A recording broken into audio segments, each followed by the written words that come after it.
We've had a lot of talk in the application track about languages and back-end services.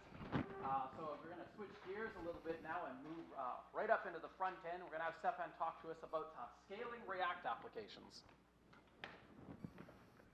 Hey, everyone.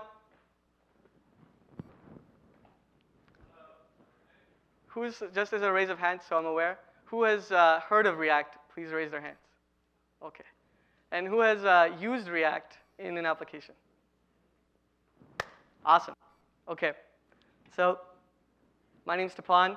Today I'll talk to you guys about scaling React applications. And just a bit about me, I work at Facebook on 2 products. One is called M, which is an AI assistant that you can talk to on Messenger. So you would say, I want to buy some cats, and it will send you some cats.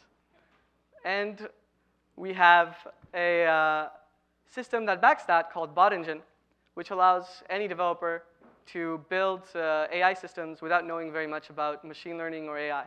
They just highlight sentences, extract out key information, and we build models for them to be able to build conversational bots. So the question here might come out, wait, what does this have to do with React? Way more than what people would think, mainly because that UI, to be able to kind of hide the complexity of AI and machine learning, we have to do a lot of very magical things. So that's when I kind of felt the pain of scaling these React applications. We have 2 of them in production right now, and I wanted to kind of share some of the lessons that I've been learning as we've been going. So to clarify, when I say scaling React applications, I don't mean scaling this way, like many people seeing your React application at the same time, because obviously, that's not a problem at all. What I'm really talking about is scaling your team. So the big fear that I think everyone kind of experiences as they build large applications, it kind of starts out when you start with your best buddy at a startup, or for me it was with my co-founder, with my technical CTO. We built the application, and our output was pretty nice. It was pretty linear. It was going even higher. It was getting faster. We felt pretty good. But as soon as we started adding more people, we noticed this kind of like trolling period where every engineer was stepping on each other's toes. And maybe we thought, that's not a big issue.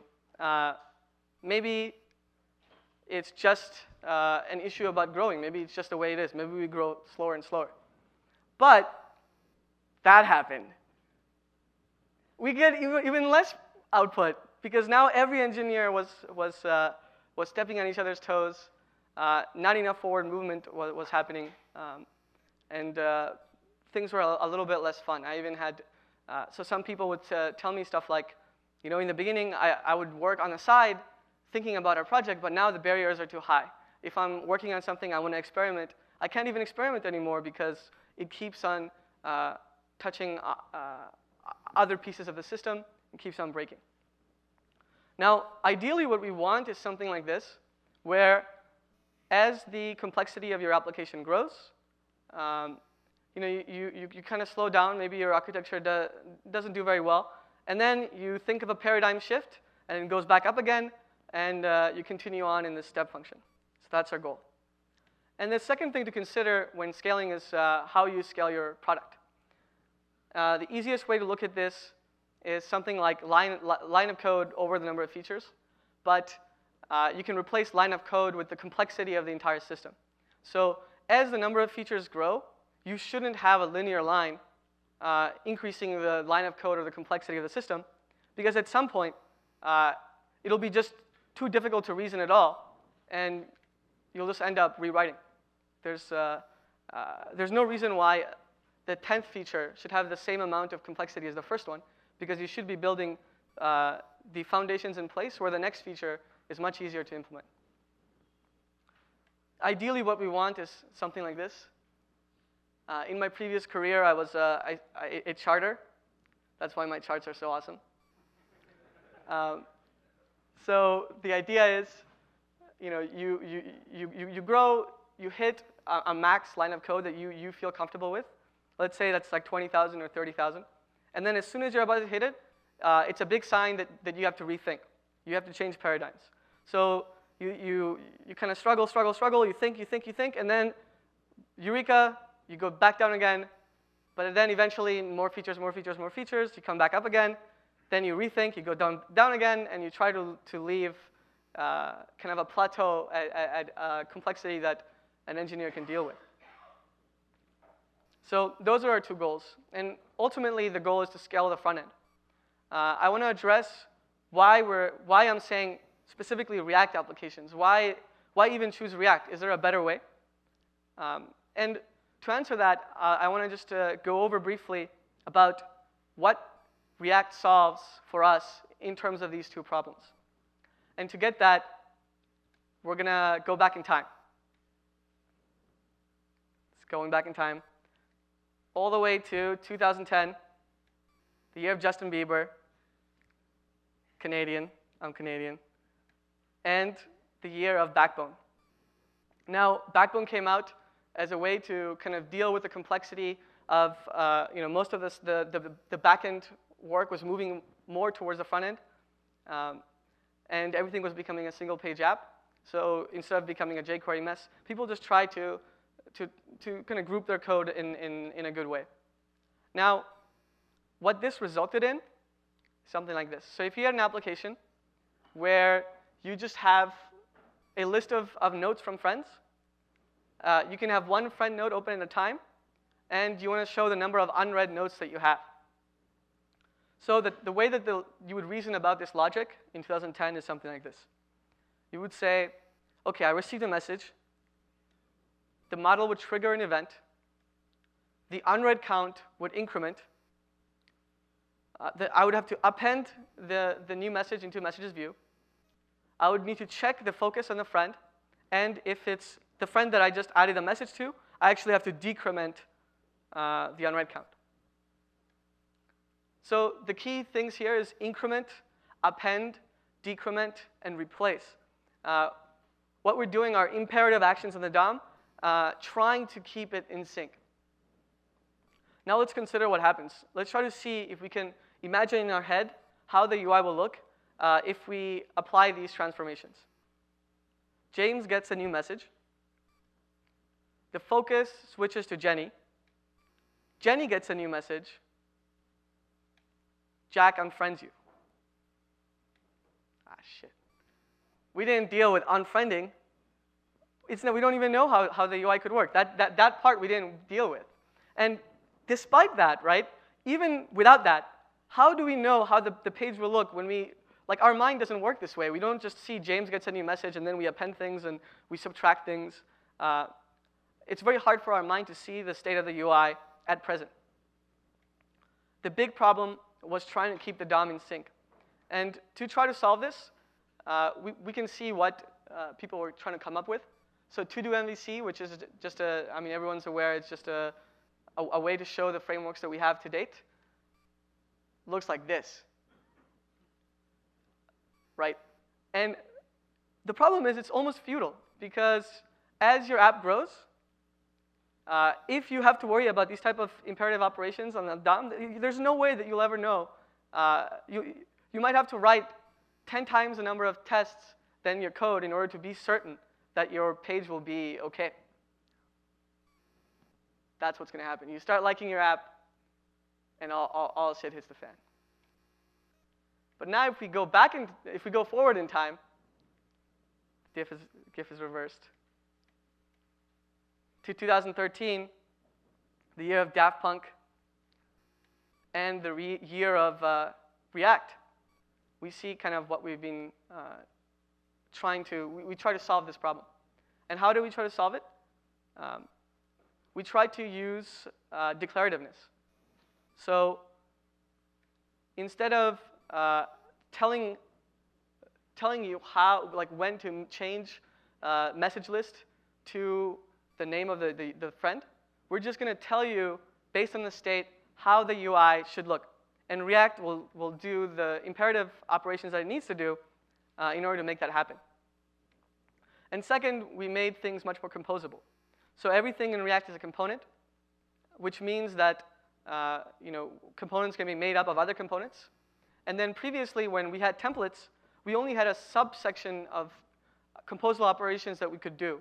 We could use map in handlebars, for example, but that was like a weird language of its own that had kind of map, but not really, which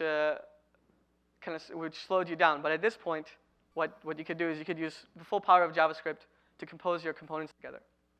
And the third thing that we did was we made things cohesive. So what we're saying with that is, previously, you'd have to look at two different things to know what data your markup needs. Because what we would have is you traditionally have a view that would have this transform data, and then you'd have this template that is strictly consuming that data, but they'd be in different places. Now we added JSX, so they can all be in this one place. So in summary, React made things a lot more declarative, made things a lot more composable, and made things a lot more cohesive. They solved for us the rendering problem in our path to scale our applications. And I think that's pretty fair to say that it's pretty much like 30% of the complexity of our application goes to React. But then what happens next, right? Is just plain React good enough? Could we build Facebook all over again, or any large application all over again just using React? Not quite. Surprise. So let's see how we could improve things a little bit. First thing is we'll look at what React gave us. React gave us the ability to reason about our application like a tree. So it's just, any large application is just a composition of smaller and smaller trees. And one thing that we should be able to do in this tree is we should be able to reuse our components very easily. So in order to make it so that as we get new features, the line of code doesn't increase linearly, we need to make sure that most of our components are being reused. And second, because it's a tree, right, everything's just, it's a fractal of other trees. Engineers should be able to work independently on this tree without stepping on each other's toes. So the green fellows should be able to do what they want to do. The blue fellows should be able to do what they want to do. And there should be no, in an ideal world, no conflict being set because of this. So how do we do this? The community as a whole and has settled on something called container components. This we've tried. It's a pretty simple concept, but after implementing it, it has reduced complexity quite a lot. And what is a container component? It's simply something like this. You have a component like foo container, and within it, you have another component just called foo. And the container handles the data fetching aspect of it, while foo handles the UI logic aspect of it. And it would look something like this. You'd have your container, you would manage the state in a case where you don't want to use Flux, and then it would pass in all of the state, all of the handlers onto foo. The question is why? Why does this even help us at all? Doesn't this kind of move things aside, making it not cohesive? Well, let's look at what container components are supposed to do. They should manage data. They don't manage UI logic. And they're not really reusable because if you're managing data, you're not going to use the same way of managing in a different application, for example, or a different context. Most of the time, it's not worth the effort to make that a reusable piece of code. And finally, the tests are needed for container components because this is where you have most of the complexity of your application set, right? This is where you do transformations of your data. This is where you do ordering on your data. This is where you want to make sure that your application is robust. But when you look at UI components, it's the exact opposite. UI logic is very reusable. Tell any designer, right, how many components or colors you need to make a good web app. He's not going to tell you like 100. He'll tell you like 4 colors and 12 components. that should be what even the most complex app really is, right? So one, they should be very reusable, and they don't really need to be tested, because React already tests that if you give it an H2 element, it's going to render an H2 element. You could have some wins here, but the wins for testing on UI components is not very high. So now let's see how we could kind of give an example of this division. Let's say we have this to-do app component. We manage the state of to-dos, and then when we remount, we're going to fetch it, and we're going to set the state for what we got as a result. But let's hold up a second, right? This isn't so easy. The first thing, sure, when we succeed, we need to add the to-dos, but we also have to deal with the error. And this is great. I mean, we'll have to deal with the error. It'll be good. If it's success, we'll get to-dos. But you want to show a spinner, right? So now we're going to add an isLoading state. And then you need to make sure that you finish your loading. So now maybe we're getting somewhere close to what a normal container component would try to handle, but we're still only in the beginning. What about timeout and retry, right? You don't want to just throw the AJAX request and hope for the best. What if you want to time out after a few seconds and then retry it? What if you want to batch your requests? What if you want to add filter params to your to-do? So based on what's selected, you only get a subsection of the to-dos. All of this logic is not that reusable. It's pretty complex. It needs testing. And yeah, it essentially just makes your component complex and stuck in this tree where you put it. Now, if we move this up, we say this is just a to-do container. It's going to handle all of our logic, but we're going to pass everything down to to-do. Now, when we look at to-do, we can go ahead and we can extract out these parameters, isLoading, error, and to-dos. And we can start checking things. Oh, am I loading? Let's load the spinner. Do I have an error? Let's load the error. If I don't have any to-dos, I should show an empty result. Otherwise, I want to show the list of to-dos. Now, if you think about it, how much nicer would you feel editing this component versus the to-do container component? Imagine you have a designer on your team who needs to make some, he came up with a great idea, and he wants to implement something. He's going to get scared away as soon as he sees timeout, retry everywhere, right? But looking at this, the guy or girl will be in bliss. So other than the fact that it makes the two components, the separation of logic quite nice, what else does this give us? Well, it allows us to expose this. So within Facebook, we have something called UI Explorer, which is a tool that every engineer uses to share these type of UI components throughout the system. So anyone, if you're looking for a drop-down menu, you just search drop-down menu, and you'll find a pretty well-designed, well-developed drop-down menu. Maybe it can do searching. It can do these type of debounce things. So it can do a bunch of cool stuff. This doesn't exist. This we have not open sourced. But other people have done just as cool things. So for example, you can use something called React Storybook. And what this allows you to do is this allows you to take these UI components, and you can put them in this storybook where you could show the different states that this component can take, and you can expose it so somebody else can go ahead and find this component. But the best thing, in my mind, is not only the fact that it lets you expose these components, but when you're developing, you can develop within this storybook. So a product developer, without having any access to the backend, can build an extremely heavy, beautiful piece of UI without touching the data aspect of your app.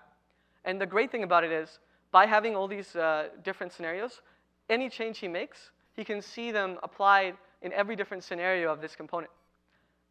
And finally, because the storybook is kind of a different piece of architecture, you can do many interesting things that you can't really do on an already large application. Stuff like hot reloading. You could do this. You could do hot reloading in large applications, but you have to do a lot of changes. You have to make sure that the state keeps in sync. And most of the time, it's not quite as good as we think it is, because in that large application, every time almost it's going to force a refresh anyways. But in this storybook, that's never going to happen. A developer is able to, without having any context on the scale of your app, develop this small feature with no issues. So this allows us to share the UI components throughout our tree. And then, if we add containers, right, the key point in the container is that that's the top level where you have to worry about the data. Any data above that doesn't really affect you very much. So if there's a container at the top of that tree of green, the developer working on green does not have to worry too much about blue. There might be some stuff coming down, but most of the stuff will be in that container. This is what can allow many people to work on the same tree without that much conflict. One key that I'll note on this is that something like the container pattern will probably work best with Redux. But when I'm saying Redux, all I'm saying is a system where all the state is in one place. And the main reason for that is what you can do is you can have the container take only a slice of the main state, but still have the advantages of having your data being accessible by other components.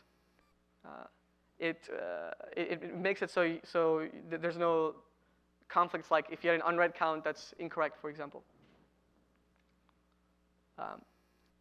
Now, and then this is how it would work in Redux. You'd have the connect component. So you'd have a connect high order function that will take a function that'll take a slice of the app state and then feed it to our to-do container. In short, use containers to manage data, expose the UI components, and keep a single app state. This should make it so that developers are able to share components more easily and then work simultaneously much more easily. Now that we have this, what's the next piece of win that we could have? Well, let's take a look at this tree, and let's look one more time at what React does in order to give us this promise of keeping things in sync. So, for example, if an action gets fired, or we want to add it to do, we would actually change the state. If it's an app state, we would change the very top. That means that every node in the tree would start to get diffed. We would discard all the diffs that are the same as the previous virtual DOM. We'd find the minimal change set, and then we'd apply it. Now, the interesting thing is diffing the virtual DOM here. React doesn't really, people don't really talk about this too much, because on a medium scale app, you will not have this problem. Like, you could probably diff the whole DOM, whole virtual DOM all the time and still be very performant. The problem happens when it's not just a small piece of DOM, right? Like when you actually have a very large application. This just doesn't work. So what do we have to do? React lets you have a should component update, which based on what result you return from it, it can bail out of the diffing of the virtual DOM. But the problem with this is, by default, it just returns true. And what we would want to do, what pure under mixin does, is it just does a shallow equal, saying, let's make sure that the props don't change, let's make sure that the state doesn't change. But the problem with this is, let's say you have a function like this, completed to do, and you write to do that is complete is equal to true. You will never know that this has happened. There's no way to know. You can use object.observe, but there's 50 ways that you can get around this. any engineer that's dealing with these type of objects essentially has fear throughout the whole application. Anytime an object has been referenced somewhere else, it could be changed. Now, what you could do is you could implement some sort of strict rule. You could say, don't do that. Always return a new object. So complete to do looks like this. But building a system where the default step is not what you want is bound for failure. So you go 1 year later. I would say this is a new engineer, but probably this is just you a year later. And then you add a new function, and you forget about these type of things. Maybe you're just working really quickly, and then all of a sudden, you've made a nightmare for all of your engineers. One day, it won't even show that there's anything wrong most of the time. But one day, somebody will cry. So how do we solve this issue? We use Immutable.js. This is probably one of the most heavily used pieces of architecture we have throughout Facebook. And this is how it works. So you would take Immutable.js gives you a set of data structures that you could use. That includes a set that allows you to build immutable first objects. So here you would build a map, and you could say completed to do. You could check that is completed flag. And what would happen here is you would make a completely new to do. So the first object has not been mutated. You can assert that that's not true. But if you also set it to the same thing, to false, you can assert that it is true. Now, when we think about using these type of immutable data structures throughout your app, especially at a large one, we might think about there might be some performance issues, right? But this is being solved through structural sharing. This is a paper that came out in 2000. Closer's been using it since the beginning. And Immutable.js implements the same type of data structures. The simplest way to understand structural sharing is by using a linked list. So you can see, let's say you have a linked list like this. If you just add another head at the front, you're sharing the 3 items, but technically it's guaranteed that list won't interfere with the previous one, the way that you'll use it at least. So what's the benefit that Immutable gives you? First, it's robust by default. So anytime you build something, we see that the default way could be to mutate it, and the default way when you're applying transformations is almost always to do something very ugly or like very unmaintainable, something like running a for each loop and mutating one object, filtering things out, and getting yourself in a pretty big mess. Well, Immutable almost makes it impossible to do that. First, it gives you these awesome functions, like reduce right, take, but last, filter not, right? And if you think about it, when you're building an object using a for loop, you need it to be mutable, or it's just not going to make sense. Like it almost looks wrong when you're writing it. So by default, you'll be building declarative mutations on anything that you decide to build. And the final thing that it gives you is records. So records are a part of Immutable.js that essentially allow you to define the schema of your immutable objects. So here you could say, my to-do only contains body, is completed, and category, right? And all of your engineers can be certain that that is what it contains. There's no doubt about it. You can't have an extra field in there. So here what you'll see when you build a new object like this, it'll have the same defaults that you expect. And if you set something incorrect, like is completed, it'll actually throw an error. So you'll catch the error at the source rather than down some path that you had no idea. Now, you're using Immutable.js objects. You're using records so that your engineers are aware of the shape of your data and can be certain about the shape of your data. And they can be certain that the data won't change. What else can we do? the next step that can provide the biggest win after those two are to embrace higher order components and functional programming in general. So what are higher order components? We can really quickly see what they are by looking at, for example, a 2D container that has a bunch of mixins. This is how we would do something previously. What we're trying to do is we want to share behaviors that don't really matter, like that aren't really connected to the component itself. For example, if we want to connect this component to the store, or we want to make the component draggable, these are what we would normally use mixins for. But mixins come in with a bunch of issues that only get worse like after 6 months, which is pretty bad. So the first one are implicit contracts. When you have a mixin, the mixin can depend on something about your component. You can think that, oh, you know what? I actually expect my mixin, my component to give me this function that I can run.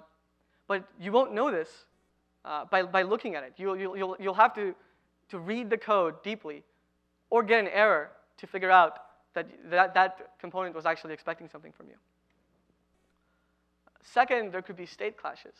Because like all mixins share the same state of that component, they could be modifying the same things. Again, this will cause pretty serious issues. The final problem is performance. If you have a bunch of mixins that have their own pure render mixin requirements, you can't know that, right? So if you add pure render mixin, you could potentially break your application. So how can you fix that? Well, let's use the tool that React gave us, the ability to compose components with other components. So we could take a function that takes a component and then wraps it and returns our component for us. So in this case, our connect component can subscribe to the store and pass whatever it subscribes down to the component that we take in as an argument. Or our draggable component could implement functions of its own, like on drag enter, and pass that one on as a prop to the component that's being wrapped by. And here, what you'll notice is the difficult parts, the contract, everything, converges onto that higher order component. And most of what the product engineer will have to focus on is taking properties and then returning markup. The complexity of the code can be pushed away from the components into a section of higher order components, the core logic within your app. Now, finally, I want to add something about JS fatigue. So if you guys are on Twitter at all, you probably heard people complain, we call them complainty pants, about JS fatigue. And they're very frustrated that the system of JS is moving too quickly. There is some truth to that. We've been iterating very, very quickly. But I'd like to question the validity of this frustration, because if you stick to the principles, right? If you always ask yourself, why am I adding this? Could this be a paradigm shift for my application, right? Could I somehow lower the complexity of this application, lower the line of code? Then let's add it. Could this level the playing field? Could it make it so that the majority of my engineers, of my team, don't need to worry about the complexities of React or the complexities of JavaScript? All they have to worry about is what they're working on, the product they're trying to build. Then add it. Could this reduce iteration time? So as Brett Victor, he once said, if a developer, if you're developing code and it takes you more than a second or two to see your changes live, then you're actually missing some type of changes that you could make, because those ideas won't even come to you. So if you can find a tool that reduces this iteration time, then yes, add it. That should reduce most of the JS fatigue that people have. If you just stick to these principles, there's no need to add the next framework, the next anything, unless it lowers these considerations. For now, the biggest things that's worked for me has been to use container components, to use immutable data, use functional programming furiously. And some bonus things to check out. I think this works, but again, architecture is a completely forward-moving thing. I'm still not happy with where my app is, and I'm sure that many of you know the skeletons and the closets of your applications. So how can we solve things a bit further? Relay is something we've been working on that makes data fetching also cohesive with the component, so you don't have to grow your endpoints linearly as your application grows. redux-saga is using a principle where you can handle long-running processes in essentially just loops, where most of the logic can be in this loop. And then CSS-modules, where you can guarantee that there won't be name clashes, or a CSS selector won't be changed by something else. Thank you.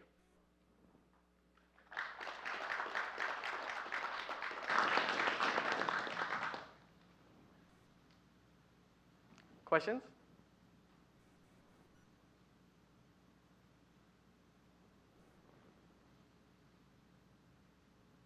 Whoever asks the best question wins a secret prize.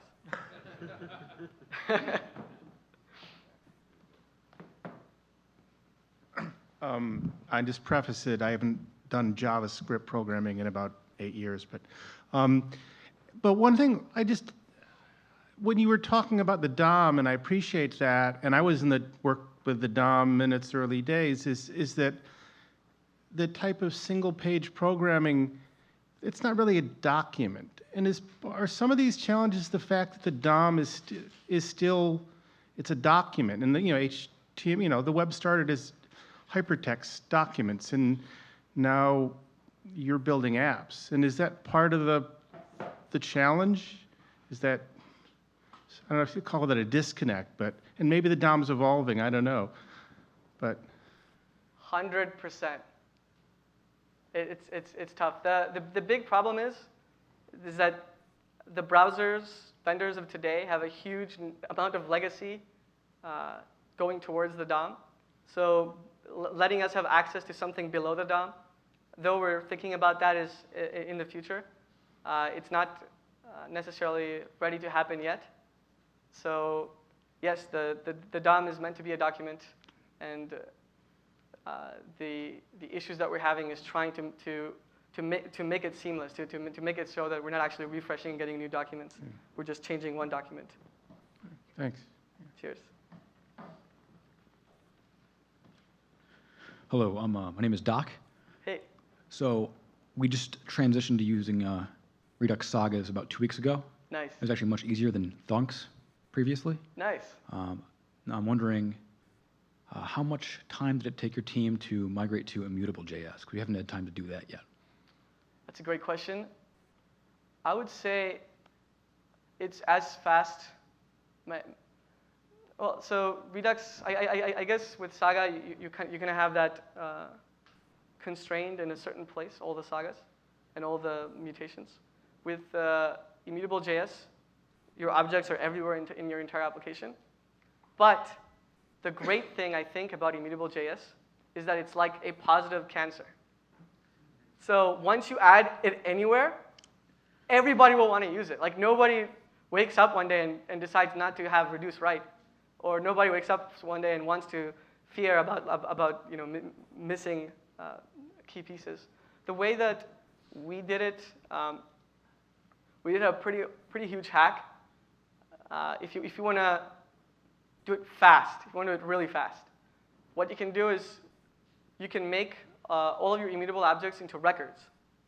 And if you make them into records, you don't have to use the get syntax on it. You can just do, for example, object.accessor, and it'll work.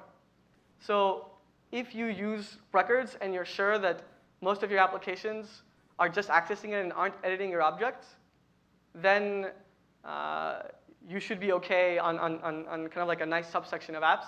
And then whatever breaks, you can fix immediately because you'll know that's where the issue is. Very cool. One last thing. I haven't had time to look into Relay, but I was wondering, do you use anything like Normalizer for Redux? We have heard of, so Normalizer is what Dan Abramov made, just so everyone's aware, which makes it so if you receive like a nested object, it's going to remove the nestedness and normalize them, essentially, normalizer. Because within our application, we kind of structured it in such a way that we don't get as many nested objects. We haven't used Normalizer, but I've heard good things about it. Do you use it? No, I just haven't had time. Thank you. Nice. Cheers. Also, let me know if you actually try using Immutable.js. Send me an email. We'll talk. Hey. Hey, I'm Phil. I haven't migrated to Immutable.js either, and I guess my question is I forgot the term you used, like the sharing, when you like attach a new head to the linked list. What was the term again? Structural sharing. Structural sharing. Thank you very much. Yeah. So my question is, does that come with Immutable.js, or does like the V8 under the hood already does that for me? Do you happen to know that? Yes. So unfortunately, V8 under the hood does not do this. Okay. But I think there is a spec out that's trying to like make immutable objects first class. So I'm not 100% bullish that this will happen. So what structural sharing is it's a special type of trie or tree data structure that makes this happen. And Lee Byron, the guy that made Immutable.js, implemented these data structures. If you search persistent vector TRIES, tries, who knows the pronunciation? Try, I use try too. It's set. If you search that on Google, there's a great blog post that like shows you exactly how it works, how they do the traversal of the try. It's pretty good. Okay, cool. Yeah, so because I was wondering, I mean, I'm fine with if you use ES6 at the spread operators. I mean, it's kind of okay. So I don't get only the new syntax from or the helper functions from Immutable.js, but only I could expect a performance improve, I guess, like a drastic one, if you're saying. So here's so the performance improvement, if your app is not extremely large, is not too drastic because it's okay. Like you can make new objects and it's not that big of an issue. V8 will probably do some optimization under the hood. I think the big issue is what you set as the default, right? So when you allow people, like in order to make something that's immutable, you have to intentionally make it immutable. If you use the spread operator, for example, right? So this is kind of unintuitive, but for example, let's say you want to add to a list, right? A developer won't immediately think array, destructure the old array, comma, new object. They're going to think array.push new object. Yeah. And then, yeah, like so the big problem with mutable objects, it's not that like the problem is that most of the time it works. And then sometimes it doesn't work, but it's impossible to know. Like you'll just know it by seeing something wacky. Like it won't follow the code path that you see. You'll see like function, data has changed, but you have no idea where. Okay, cool. Thank you very much. Cheers.